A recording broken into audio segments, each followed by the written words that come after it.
70% of the Earth's covered in water, and all of that's ocean. And the primary job of the Navy is to keep the sea lanes open. And so you find over the course of history, how did our adversaries in the wars, how did they try to control us? As you control the flow of goods and the control of personnel through the sea lanes. If you can't keep the sea lanes open, you can't win wars, because 95% of our material for war fighting overseas comes on ships. We can't be a seafaring nation without maritime surveillance.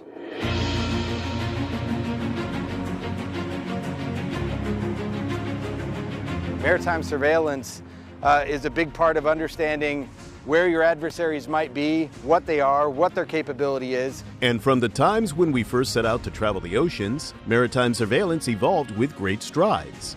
From the sailors who looked over the deck of their ships, to the state-of-the-art manned and unmanned aircraft that do the job today.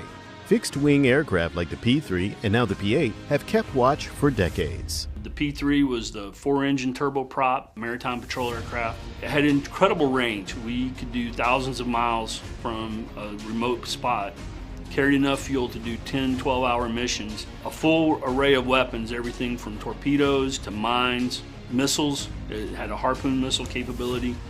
And as the P-3 evolved, it became the premier platform for not just anti-submarine warfare, but anti-surface warfare as well for enemy ships on the ocean.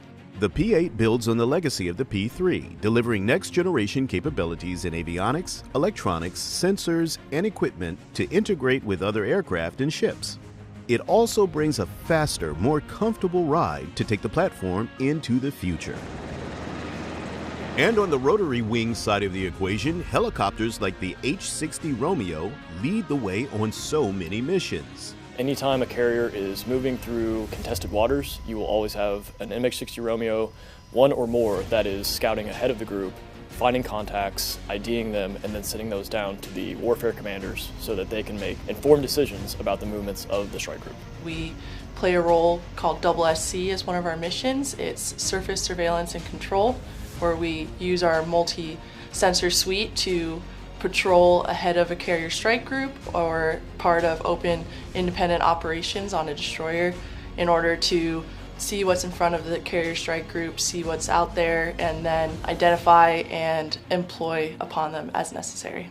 And these capabilities serve the U.S. well in non-wartime operations. The Maersk Alabama, when that was pirated and there was a hostage situation, having a P-3 on station almost 24 hours a day to get that valuable intelligence of what was actually going on almost real time was very important for all the decision makers and the successful rescuing of those hostages. We do a lot of search and rescue missions, a lot of humanitarian related missions where we can go out and cover large distances. We have the ability to hopefully to find people in distress from a pretty good distance away, and then can go in and call aid. Some of the MH-60 Romeo's peacetime missions are enforcing UN sanctions against certain countries, as well as providing safety at the seas, where we can also conduct search and rescue missions or look for vessels in distress. And as we move into the future, a new twist on our capabilities as we watch over the seas. Unmanned systems like the MQ-9 Reaper and the MQ-4C Triton are also at work gathering information for the decision makers.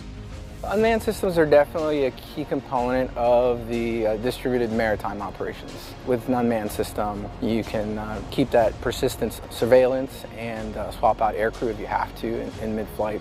We can fly higher. That gives us a large surveillance for our camera and our radar and our antenna groups. And then we have a very big wingspan, so we can utilize our fuel efficiency and glide for hours on end and not run out of fuel, or make the most efficient flying that we can. I really see the manned-unmanned teaming mission coming into play, basically elevating that maritime surveillance even more without worrying about fuel or bodies in those aircraft. We can use UAVs to accomplish that as well. From a maritime surveillance perspective, I think the future is unmanned. We will always have a presence. We just want to make sure that our adversaries take a look at our unique aircraft, our unique capabilities, and our unique people that operate those, and they look across and they just go, not today. This is not the day that we want to cross that line. And if we keep doing that, then we should stay safe and secure forever.